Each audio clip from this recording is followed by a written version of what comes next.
Welcome to the Mousecast podcast. It's yet another Tuesday night, but tonight you determine our topics as you join us for open mic. This is where the mind meets the magic. We dive a little deeper every time. Theme parks, cruise ships, and travel. If you don't listen, maybe now it's time.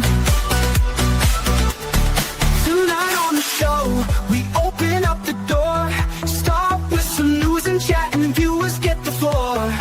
So join us now for an amazing show as we begin to see what you can do for an open mic night of fun. Hello and welcome to Mousecast, the podcast where the mind meets the magic. Hey, we have come to the second Tuesday of the month. That means we're back with another open mic night. That means that's right, you get to choose the topics for tonight. So, Hawk and Matt and Megan, how are you guys doing? Welcome to another open mic night. Doing good. Getting ready to dive into the summer season at Disney. Exactly. There is a lot that is happening this summer. In fact, summer's already getting ready to get going right now. I thought we'd kind of quickly go through a little bit of news before we get into open mic night here. A couple of things. First of all, there was some announcements earlier this week. The Let the Magic Welcome show over at the Magic Kingdom. Unfortunately, it's closing, and then due to some refurbishments and things like that are happening, but then it's not coming back. Disney has said, well, there'll be an audio-only version of this, and I'm kind of scratching my head and kind of wondering, well, what will this audio sound like when, really it's all tied to the on-stage performances and things like that. So I don't know what you guys thought about it. I'm not a huge welcome, but by the time they do the welcome and open the park thing, I'm already in the park. Right. But to not have characters on stage opening up Magic Kingdom just feels really weird to me. We're used to that live performance to open everything every day. And I am sad to see that live piece and the characters go away. Because part of me misses the old train show, that used to be up on the train station. Mm-hmm. I was going to say, after the train station left, it kind of lost the meaning to me anyway. Right. It was more, I thought it was much more effective as everybody was masked waiting outside, hadn't seen the castle yet, hadn't seen anything, and they create that energy at the train station. Once I'm in and see stuff, it's just to have a show there just isn't the same for me. So yeah. I either bring back the whole opening outside of the park for the people while they wait, or just don't do it and let me get to rope drop and get to my first ride. I guess they're just going to kind of do a shortened version of 3, 2, 1, here we go, and off it is. So I'm with you, Hawk. I still miss the old train station show. I thought it was a great kickoff to the opening of the Magic Kingdom each morning. So a couple other things. May 22nd, which is in 10 days from now, a couple of big events happening, or big openings. Millennium Falcon Smugglers Run will be opening up on May the 22nd. In fact, pass holder previews are getting going here very shortly, and they're already gone apparently. So if you're a pass holder and you wanted to get an early look at Millennium Falcon Smugglers Run, the new edition that will feature the Mandalorian and Grogu, you're out of luck. So no more pass holder previews there. Also on the 22nd, Soaring Across America opens up to celebrate America 250. Pass holder previews actually will start this time next week. And as part of that, Disney has announced that Soarin' Around the World will close tomorrow, May the 13th. So there'll be a little bit of downtime for Soarin', probably only a couple of days or so. They may be doing some soft openings and things like that before they do official pass holder previews starting up next Tuesday. On May the 26th, in 2 weeks from now, there's several things that are opening up. As we start to kick off that summer, we figured that's one of the topics we might talk about on Open Mic Night tonight. Bluey officially makes his appearance at Animal Kingdom. Disney Junior. First in line. Yeah, Hawk's going to be first in line to see Bluey. And then Disney Junior Mickey Mouse Clubhouse Live gets going over at Hollywood Studios also on May the 26th. And Hawk can't wait for this, Rock and Roller Coaster with the Muppets kicks off on May the 26th. I am looking forward to riding the coaster again. I'm not going to lie. I think it's going to be cool. It's going to be clearly different, but I think it's going to be a fun experience, and I hope that Disney and the Muppets will do it justice. A couple of the small announcements. Level 99 opening up at Disney Spring later this summer. They've not been any more specific than that, but this is essentially it's kind of a return to a more in-person interactive version of what Disney Quest used to be, with escape rooms and challenges and all this kind of obstacle courses and all this kind of stuff. So it's good to see the old Disney Quest space actually being used for something really productive. And then finally, there was an announcement that was a little bit surprising this week, and I thought I'd see what you guys thought about this. Jeff Vail, Walt Disney World president, announced he is retiring in July. So it's not like it's I'm retiring at the end of the year or anything like that. It's I'm retiring in July. And of course, thus far, as we're recording this, there has been no announcement yet about his replacement. So I thought it was kind of interesting as Walt Disney World, and specifically, well, all of Walt Disney World, not just the Magic Kingdom, but you've got heavy construction going on at MK, heavy construction at AK, heavy construction at DHS. A few minor things going on at Epcot right now. Epcot already kind of did all their major construction, but it's an interesting time to be leaving. So, what did you guys think about that? Makes you wonder what else is going on, if there is something going on. Is there a little political or trouble in paradise mentality with new staff changes?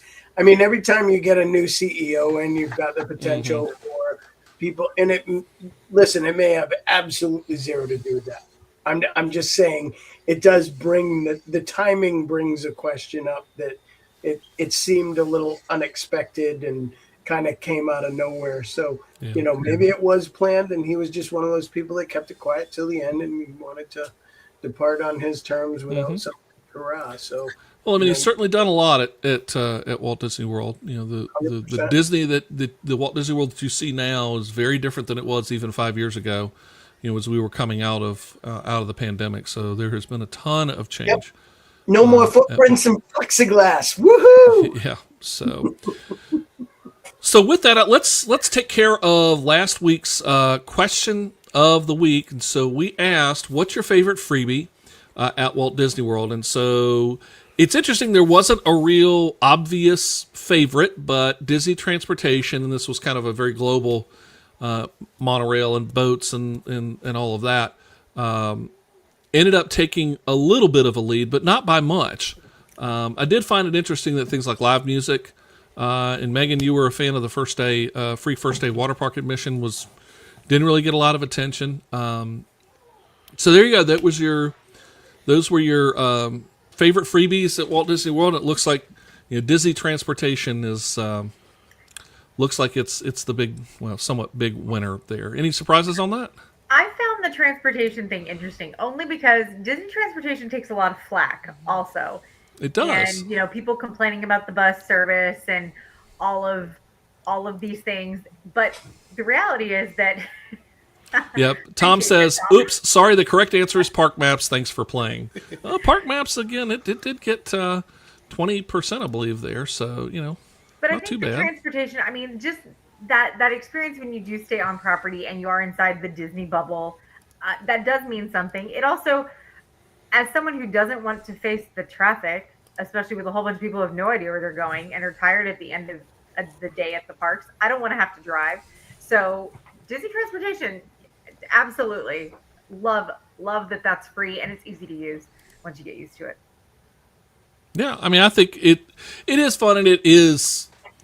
You can make a day out of Disney Transportation. Again, I'm with you. I don't necessarily mean the buses, but doing the monorail and then maybe take a bus over to something like Port Orleans, and then you do the water taxi down to Disney Springs, and then things like that. So you can using Disney Transportation kind of make a day of entertainment entertainment there. So it is open mic night as a reminder. So if you've got things that you want to talk about, be sure to share it out in the chat. So guys, I thought we kind of talk about summer is here, and so we've had a couple of interesting summer things that are going on and new attractions and experiences that are opening up. And the biggest ones are Buzz and Big Thunder.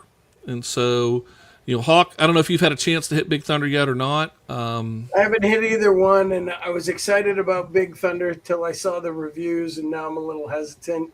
I'm not going to rush over for it. I'm hoping it, loses its newness and gets a little tough again instead of the smooth ride everybody's talking about. Because nobody wants to ride the lamest ride in the wilderness. We want to ride the wildest ride, and I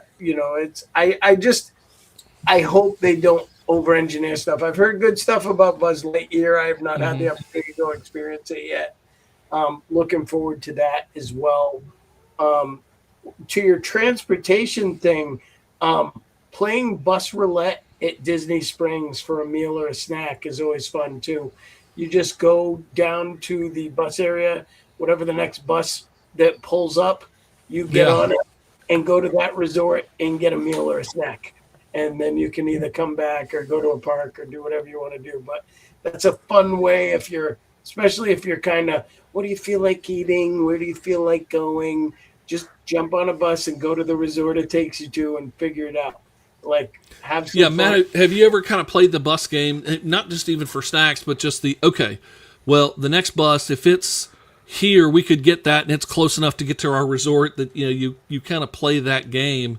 It's I'll take the next bus that gets me close enough, and maybe I can then walk from there, stuff like that, depending on what resort you're going to. Matt, it's not a roller coaster. You can ride it. It's safe. No, I'm good. I've ridden the bus a couple times. Some of those corners are a little tight. They get a little scary.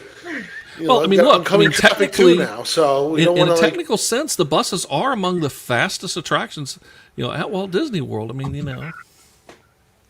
Oh boy. They do get up above 60 miles an hour. So All depends on the driver, I guess. that's right. It does. Yeah, never played any real. Maybe if we say like the All Stars or something close to like maybe like Pop Century, we go walk over. We'll be like, okay, good enough. We'll hop on the next one. But outside of that, if we say a Pop or something we're taking the Skyliner regardless. So, or trying to find a way to take the Skyliner back. No, I mean being at Disney Springs. Oh, you literally start at Disney Springs and just get on the first bus that pulls up. Oh, yeah. No. Wherever it goes. Not with the two littles. No, it's game plan and not taking that chance. I love that Matt blames his children for this. Yeah. I blame myself for that. I'm like, I have to have a plan. This is, I would love to, but if we definitely got in that situation of like, what do you want to eat? No, what do you want to eat? 100% just hop on a bus and go. But I can't. It's not my children's fault. That's how I am when they're not there. We went to Epcot and Hollywood Studios. My daughter's graduating in 2 weeks, and she's moving back to Boston, so she's not going to still be here. And we went this past weekend with plans of doing certain things, and in typical Disney fashion, it never goes to plan. Like you can plan all you want, and it's funny because Disney is one of those places where people often complain about it, how much planning you have to do in advance. But Matt, it depends because you're an experienced Disney goer. Oh yeah. And everybody, when you talk to them, when you think back to your first time ever going to Disney, what did everybody tell you? Make sure you do this. Make sure you do that. You have to do this. You have to do that. Next thing you know, you or your wife or whoever's planning has a 10-page notebook that is like, this is what we're doing on our trip. We've got to do all of this.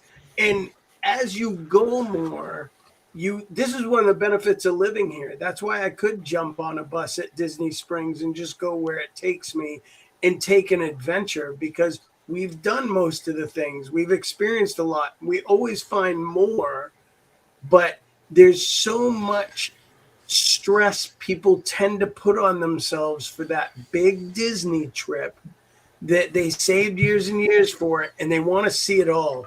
And the reality is you can't.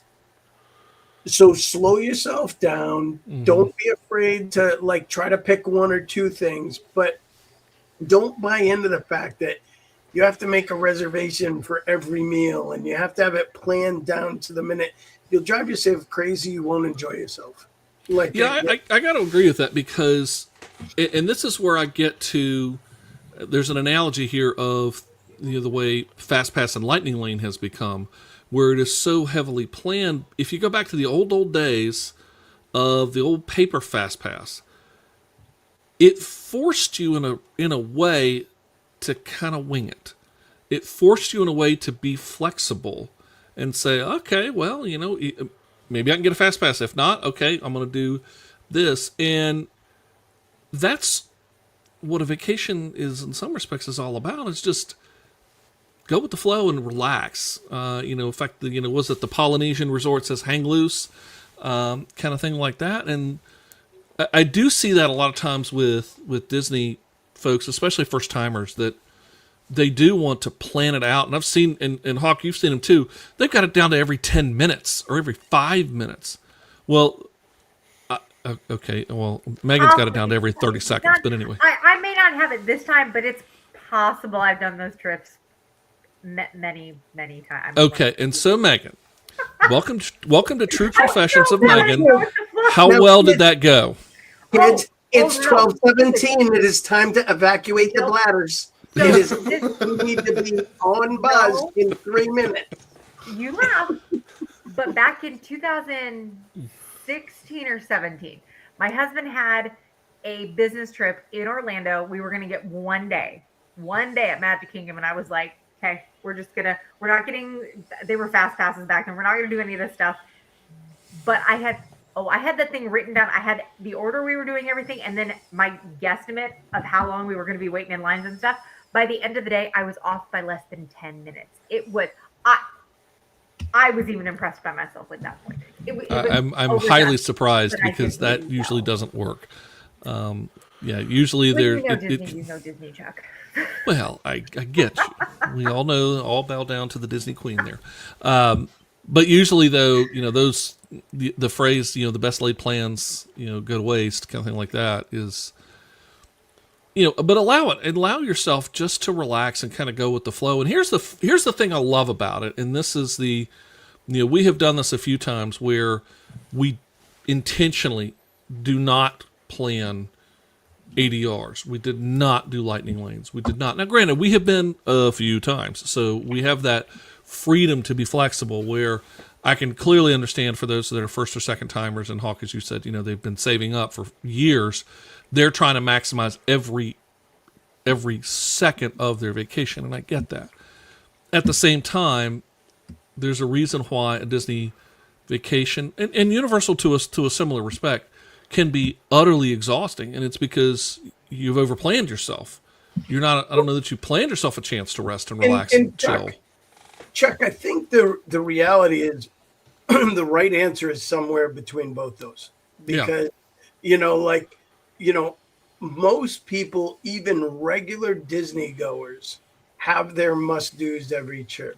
Whether it's Ohana or going for the Tonga toast or going to Beaches and Cream or whatever your individual thing is that your family does as their Disney tradition. I think most people have those things they do every trip, no matter what. Some people, it's no matter what, the first park we go to is Magic Kingdom because I want to see the castle. No matter what, we do X. And those things are part of your Disney traditions, which are super important to keep in your family. I think that's a very cool, I think that's one of the things that draws generational return in families back is that familiarity or that thing that you did with your parents and now you want to do with your children. I think that's where some of those traditions are born. But at the same time, if you Megan it and you're like, I was within 10 minutes. I think we've just coined a new term, Meganing Disney. I love it. And then, going, having days that you're open to do anything, I think are super important, because also as your kids age, and Matt, I'm curious to you and Megan's thought on this, because you do have the young ones right now, but as your kids age, every time they return, it's surprisingly a little bit of tweak, or maybe something unexpected, or maybe, you know, they were always hooked on the princesses and now they're obsessed with Donald Duck. You know, it can be that change where you have to change the way your trip goes to accommodate your kids' wants. So how often do you let your kids, Matt, we'll start with you, dictate the pace of your trip rather than try to overplan it above them, if so to speak? You know, like how do you let your kids manage you, or do you manage them? It's a little bit of both, kind of like a happy medium. Like, we know what you guys like, you know what we like. We're gonna get what we want to get in, but we're also gonna be like, okay, what do you guys want to do? Our first trip, I mean, character meet and greets were just like, okay, scary, scary costumes, something like that. And now it's just like, oh, hey, we met a bunch of characters on our last trip, and it was like a complete 180, which was great. Even giving them pointers, like questions to ask, like we met Mary Poppins, and which was something different altogether. It wasn't just a regular, you know, Mickey, Pluto, something like that. It was like, oh, it's Mary Poppins, and my kids like Mary Poppins. So, but at the same time, it's kind of like, okay, we did Frozen. Let's go over and we're gonna go check out the Japan Pavilion and watch the drummers or something like that, just to unwind for a little bit. But, you know, if there's shade, get out of the sun for a little bit and just watch something completely different and let the crowd go by. So we find a way to compromise. I mean, it's finding that balance to us anyway works. And now that my son's older, not really needing so much nap time, or we are having to go back to the resort. If he's that tired, he'll just conk out in the stroller. It would just continue on. We find some way, you know, my daughter and my wife can go do something that my son's not tall enough to do yet, or that I won't ride, which is a lot, I know. But I'm just like, okay, find some shade, people watch, find a drink, let them sleep. And then I don't have to worry about, like, okay, we're going to pack everything back up, go back to the resort, or, you know, if we say our property, going all the way back to come.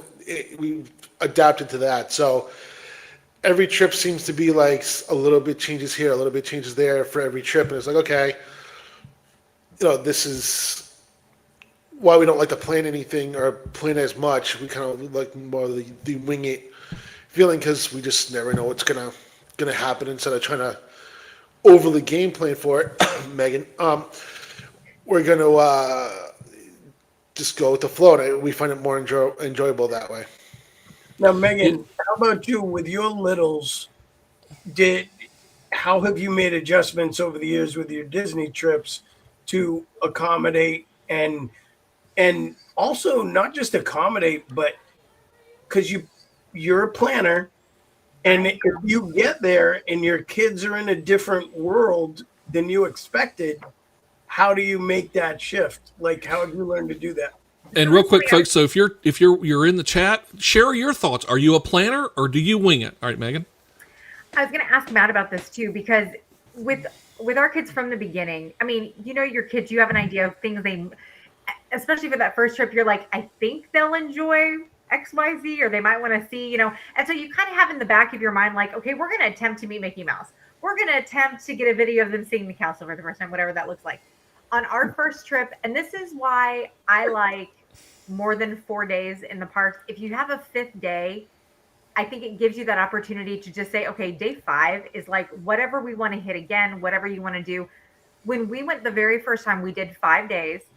And the last day, Flynn loved Goofy when he was little. This is back, both my kids were 1 the first time we went. And Flynn loved Goofy, and we had not managed because of having to, you know, we always knew where Goofy was and when he was going to be there, but it didn't work out, right? Because toddlers need naps and all the things. And so we rope dropped Goofy at Epcot our last morning there. And the crowds are like streaming by us, and we're standing over on the side because he's meeting out right after you enter the turnstiles. And people are like, what are you doing? No, we are waiting for Goofy because that is the thing that my son really wants to do that we have not done yet. But Matt, I'm curious because this is the way the planning looks for me now with the kids is, top 1 to 3 things a day that we want to do, right? Like we're going to start at this park. We're hoping to do X and Z, whether we get there or not, whatever. But what is always running in my mind as we're going with the flow of things, I'm always aware of where I am in each park and like the closest, whether it's the baby care center to get quiet or we're at the back of Epcot. If somebody starts having a meltdown, we can walk 5 minutes to Boardwalk and just go chill. Or, I'm at this part of Magic Kingdom. So if somebody needs a snack, here are my 2 closest options there that I think they're like, there's constant planning in my head for like the mental jumping around of, okay, if something happens at this moment, where am I going? That's kind of what my planning looks like now with the kids.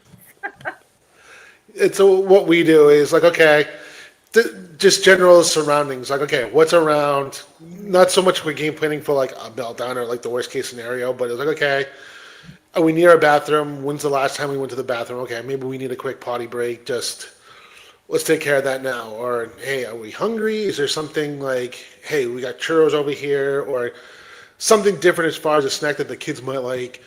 Let's try it out if the line's not too long, or something like that. So in that retrospect, yeah, so I kind of like take note of kind of where we are and what's my exit strategy, I guess you could call it, if things go a little haywire. But but yeah, I mean, as far as making sure like, hey, we're going to be, at this time we're going to be here. So, this, and this. It's just like, nope, it's kind of just like, okay, as we move along, it's kind of being like, okay, we're in this section. I know, if we need a potty break, we can run over here. Or if we're hungry, we need a drink. Okay, there's something over here. So just kind of being aware of your surroundings essentially is, it's as close to the planning we do. Maybe we might figure out, okay, earlier in the day, like if we're going to have dinner plans or something like that, then we can kind of plan the rest of our day that way. But where it's basically cheeseburgers and chicken fingers right now, that's kind of the way. Yeah, and that's actually something I want to get to. But Tom's first says, I'm a solo traveler.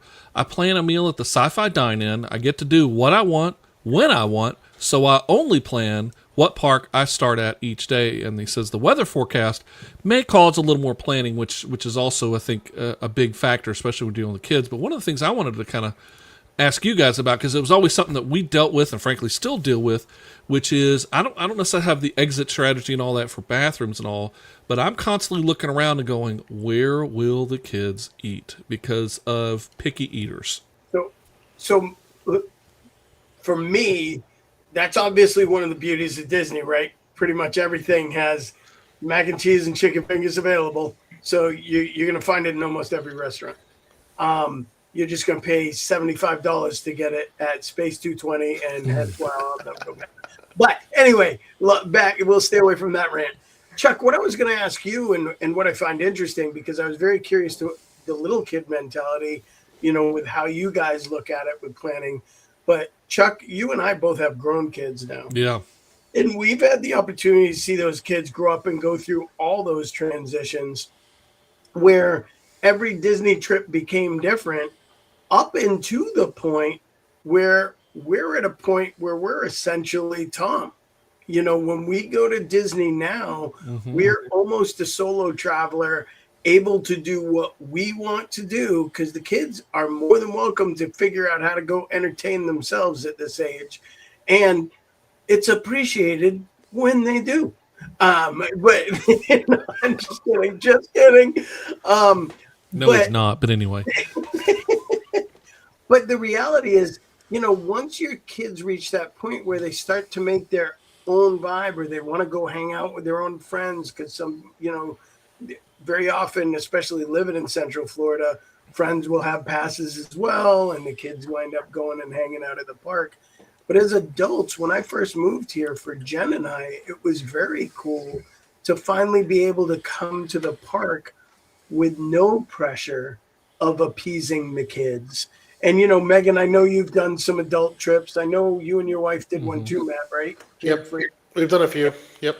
And when you have that opportunity, it greatly shifted for Jen and I the way we would want to do the parks and the way I would do the parks. Yeah. We go with almost no plans, like almost zero. And we've walked into parks that are too busy and turned around and walked out. We've walked into, rides that were like, we want to, never mind, line's too long, we're going to scoot. But you also wind up saying, you know what? I want beignets. It's raining. It's a little cold out. Let's drive over to Port Orleans. I want to go check out the fireworks and the view. Let's go up to the roof deck at Topolino's and take the Skyliner over from Epcot and walk up and get on the roof deck and just look at what's going on, whether we have a reservation or not. We just sneak by everybody. But, not condoning that behavior. Message Hawk privately to figure out how it's done. Yeah. But there's a lot that you can do differently as an adult or with adult children. So Chuck, where was that turn for you with your Yeah, kid? it was probably around high school, somewhere around there, give or take, somewhere between maybe freshman and junior year. And it kind of varied. We have 3 kids. And so it kind of varied a little bit, depending on them, as to when they were like, okay, we feel comfortable as them, the kids feel comfortable, and then we feel comfortable as in mom and dad to say, okay, go. Keep touch base with us and all that, but you're free to go and do what you want, how you want, within reason. Don't be crazy. As I always say, use your brains. And so, let them be able to. What's that? At Disney, you want people to use their brains? Come Yes, on. I have high expectations. Use your brains. Safari vehicle for a bathroom break. Okay. Yeah. Exactly. As I said, use your brains, please.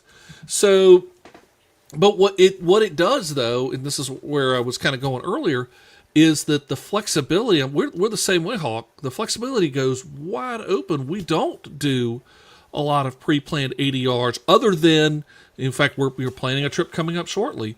Okay, is there anywhere in particular we really want to go, or maybe the priority changes to go? Is there somewhere we haven't been yet that we want to try, that we haven't done because of other culinary needs or desires, or we have to accommodate other things? Is there something that we want to do to try something new, try a new restaurant? Or again, our last trip, it was right in the middle of Flower and Garden. We're just going to live on Flower and Garden and intentionally just nosh our way every day around Epcot and things like that. And that's Hawk, to the point where we discovered with you and Jen that one afternoon, discovered that one counter service down on out by Fairfax Fair, and had never tried it before. Yep. And there you go, boom! Now it's like one of my favorites. So Yeah, that's a great little place. Tom posted, he's a solo traveler Right. that does his, sci-fi dine-in.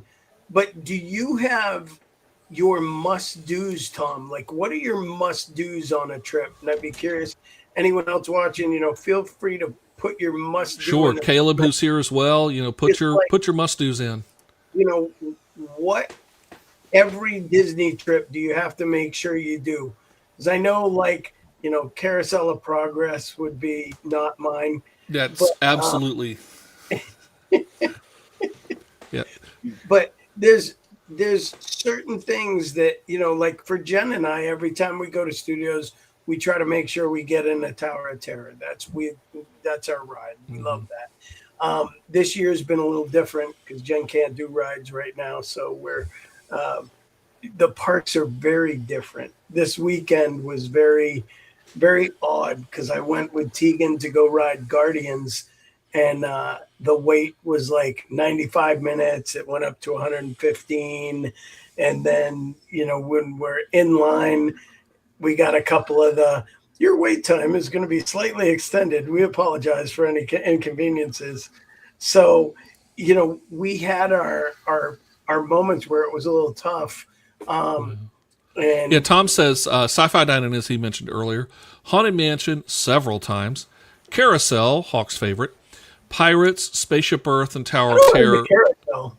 And he gets bummed if he misses any of those as well. And he also says, "Oh, and Mickey's Runaway Railway." I And so love Runaway Railway. those are some. And Runaway Railway is one of our must-dos. It's I love it. It's fun. It's not a must do Now, for us, but now, you and I I are connected on that one. Like I could give or take that. I mean, it's a cute ride, but I have no need to have to do it at all. Yeah, outside of the kids, I just like, okay, I've done it a couple of times. I'm good with it because it's just not. To me, it's a rip-off of Remy's, and I like Remy's better personally. So, it just uses the same ride vehicle. Remy's Rise and Mickey's. They really fell in love with that ride vehicle for a couple of years there. Speaking of the way that things change and taking kids, different. There's a trend online right now of like you take different kids on every vacation because they grow up and they change and all of that. Wait a minute, you take different kids like not your kids? Like your kids have changed. Oh, okay. I got you. Please do not steal somebody else's children. Like you Take them start on taking other people's kids to Disney. Although I don't know, like if somebody else were to pay would let to it take my happen, children but I on don't know if vacation. it's legal. I will say we've started discussing because we have a trip coming up in August. Our kids, they're going to be 4 and 5 when we go. The last time we went, they were 2 and 3. So we started talking. They're big enough now to ride a lot of the rides. Flynn's going to be old enough to do Guardians. He's so excited about Guardians. But both of them today, anyway, are saying that they want to ride Tower. Tom, you're always welcome to meet me down there. My budget cannot afford another adult ticket. I'm so sorry at this time. Yeah, Tom says, "I'm a big kid, Megan, if you want to take me." So, But both of my children have said they're going to attempt Tower. Flynn might. I would be shocked if Ainsley actually gets on that terrifying elevator and rides that. You know what? Ainsley will probably be the one that falls in love with it. She probably will, and Flynn will hate it. Yeah. It's so funny how it happens, and this brings up a good point too, because this is a great subject to touch on. Because Jen and I see it a lot in the parks, and kids talk the big game, and then they get up there, and you may wait an hour, you may be going through all the pains of getting there, and then they just lose their nerve. here and they goes melt the chicken down. door. And I see parents that force their kids onto those rides, and it really bothers don't. me. There's a fine line between encouraging and helping them overcome fear to get on the ride, and the take you by the hand and drag you on because we waited an hour. And it's really heartbreaking to see kids that wind up literally traumatized over a ride that if they'd have waited one more year, they probably would have loved it. And now, because of a childhood memory, they don't want to go back and do that one again. And, I made some mistakes early on with my daughter with rides, kind of with that mentality, because I was so frustrated. And I was like, look, we waited. Come on. This cost me $10,000 to get you here. You want to go on this ride? You're going on it whether you like it or not. And now I'm Satan's spawn. But, and this is where it starts. But in reality, you need to take the time to understand and listen to your kids and explain your situation to a cast member. Turn it into a rider swap. Why don't you take one of the kids and let them sit it out and hold their hands and whatever they need to do. Let your spouse and the other siblings or anyone else there go on the ride. And when they come down, you'll sometimes be pleasantly surprised that the other kids will talk the other child into doing it. And then they'll often let the family go again if that child changes its mind.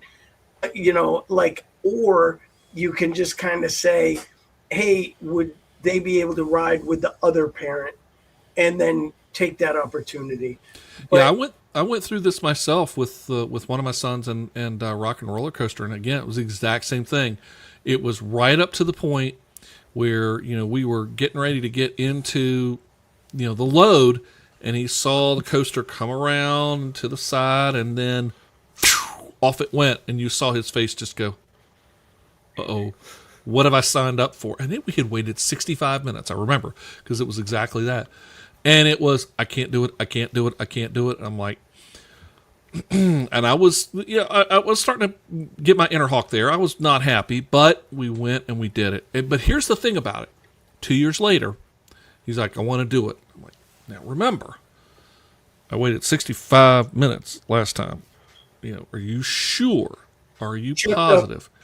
Chuck, the funniest part of the story with me and my daughter was, in all fairness, it's usually my daughter that wanted to do it, and I was the one. Oh, you were the one taking the chicken door. Okay, I was the one like, I don't know about this kid. Yeah, but 2 years later, he did it and loves it, and now that's one of the things that we'll do frequently if he goes down, and so, but Hawk, you're exactly right. He just had to have time to grow into it. And, this is the other piece of it where, you see parents who try to fake the heights and all this kind of stuff. And while I understand you want them to experience it, those heights are there for a very specific reason, is to keep your kids safe.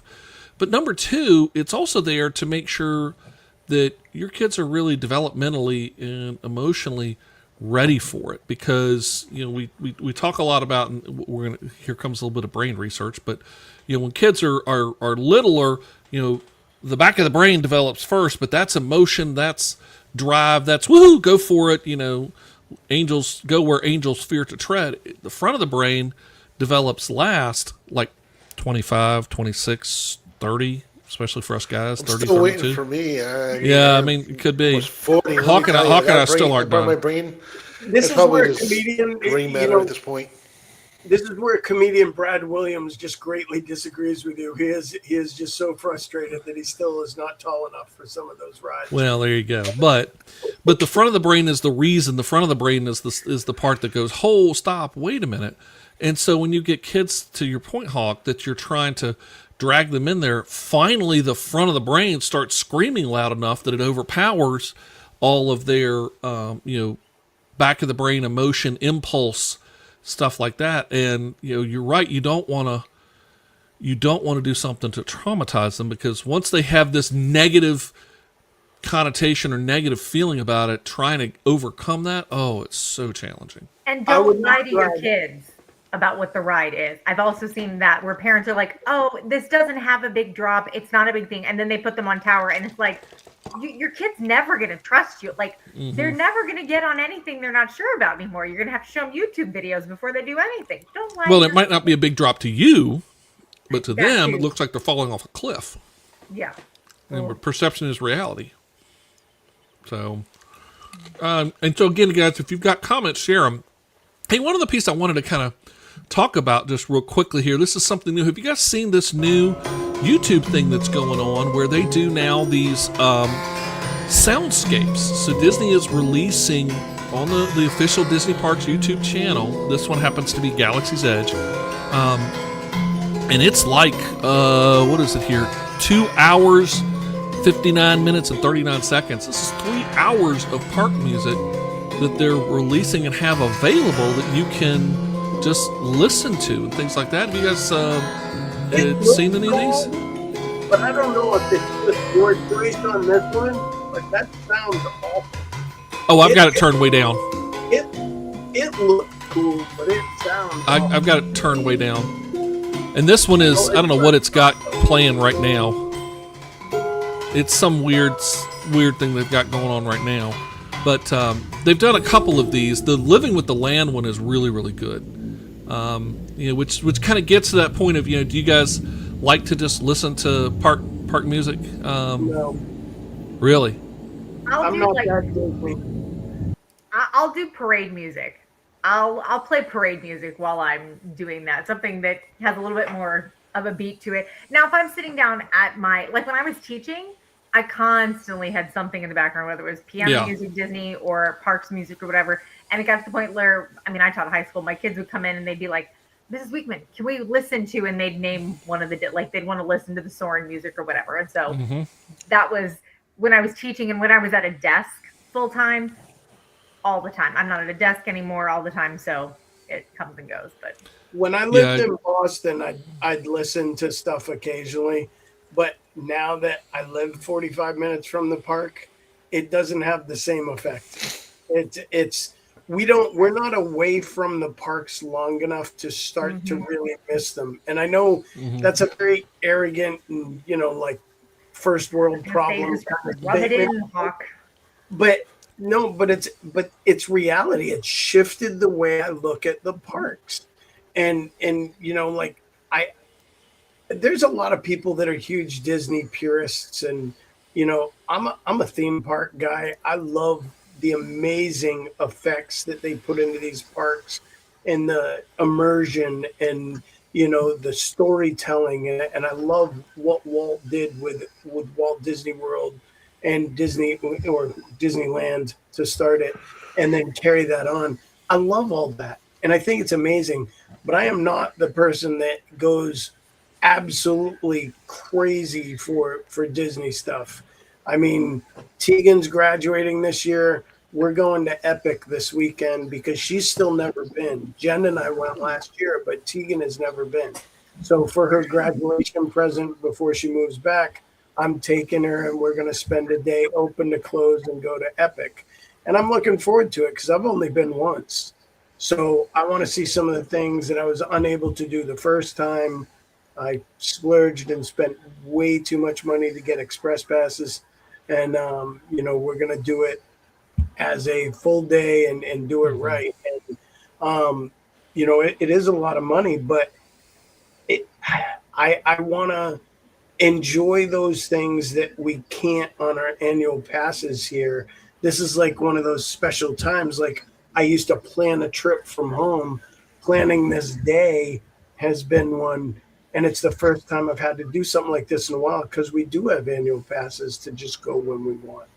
So it's a different mentality, I think, for a lot of people that when they live here, and the Disney purists do love it. They get obsessed with it. I'm just not that deep into it. I like good food. I like theme parks, and I like people watching. So I love going to parks. It's been a lot of fun, and that's another great reason, especially if you're staying at Universal and staying at those premium resorts, those premier resorts, you do get that Universal Express Pass included. So another great bit. By the way, but not for Epic. Not for Epic yet. Not for Epic yet. We'll see. That may change soon. That'll be a few years away, I think. Yeah, I'm sure it will be. Coming up also, so we've been doing this now for a couple of weeks here, so we're going to also throw out this week's poll question, and we figured, why not ask, what summer opening are you looking forward to most? So going on to our Facebook page at Mousecast 2025 and look for the poll later on, and share what something you think would be coming up. As a park goer, Chuck, the thing I am looking most forward to opening this summer is the bottle of deodorant that every guest will bring with them to the park. I don't think we're going to put that as one of the choices, but I appreciate your input. Yeah, so travel tip for all. Please keep a stick of deodorant in your bags. Please, for the love of all of us. That should be next on Disney's list of freebies that they're going to hand out. There we go. There we go. Hi, welcome to Disney. Here's some Speed Stick. Brought to you by Speed Stick. That's right. Exactly. Yep, there you go. Hey, we want to thank you guys so much for being with us. This is Open Mic Night. We do this live every Tuesday night right here on YouTube, right here on our Facebook page. And so coming up next week, hey, Matt, you're up. It's Matt's Musings again. What is Matt thinking about? What is rattling around in Matt's head that he's got a question? Rocks. He's got rocks in Matt's head. So it'll be Matt's Musings coming up next week, and in 2 weeks from now, we're back with Game Night. Hey, if you're listening to Mousecast on the podcast edition, come join us live. and be part of the conversation. We'd love to have you with us, but we'd also love for you, whether you're watching us live or watching us on the podcast, share out, encourage others to either listen to the podcast or join us live and be part of the conversation. The more we have, the more fun we can have. And so please, if you can, give us a little bit of help here and share out that you've been watching Mousecast and that you enjoy Mousecast each and every week. So I'll add something else to that real quick. If you have an interest or know somebody that you think would have an interest in coming on the show and joining us as a guest, send me a message. Shoot us a message, because we would love to start bringing some new faces on and talking to people about their love for Disney or their knowledge or their niche in the theme park realm. More than happy to talk about, Universal history, Disney, whatever theme park related kind of thing that you may have knowledge or awareness about, or some cruise ships as well. Talking about cruise ships. Yeah. I That's think a safe place to be right now. we need Tom to come on, and we need a show dedicated to Carousel of Progress. All right, That's Tom, my- I will Tom get with on, you. and we talk Okay, Carousel so of Progress. so Tom, get with me the week I'm going to take off. We'll put you No. on. No, we're going to make sure this is a time that it's almost going to be like the debates. Tom actually works in news. Tom's a good friend of mine. Works in news. So this will be like a debate where, he'll have a viewpoint, Hawk will have a viewpoint, and there'll be like a moderator in the middle and have a good old-fashioned debate. So We'll do it political style. We'll do a political style episode. there we go. So, Tom, we're going to get you on here. So just, Tom, email me. You know how to get a hold of me. And we're going to get you on in a future edition of Mousecast. Hey, guys, thank you so much for being with us. We had a great time here on Open Mic Night. Coming up again next week, it's Matt's Musings and Game Night. In 2 weeks, Tom says plenty of name calling. We'll see what happens here. And Tom says, sounds good. So we'll see you guys coming up here on Mousecast, the podcast where the mind meets the magic. So until next time, we'll see you. Thank you for listening to Mousecast. We appreciate the time you share with us. And tonight was a very fun show. And joining us is a must. This is where the mind meets the magic. We dive a little deeper every time. Theme parks, cruise ships, and travel. If you don't listen, maybe now it's time.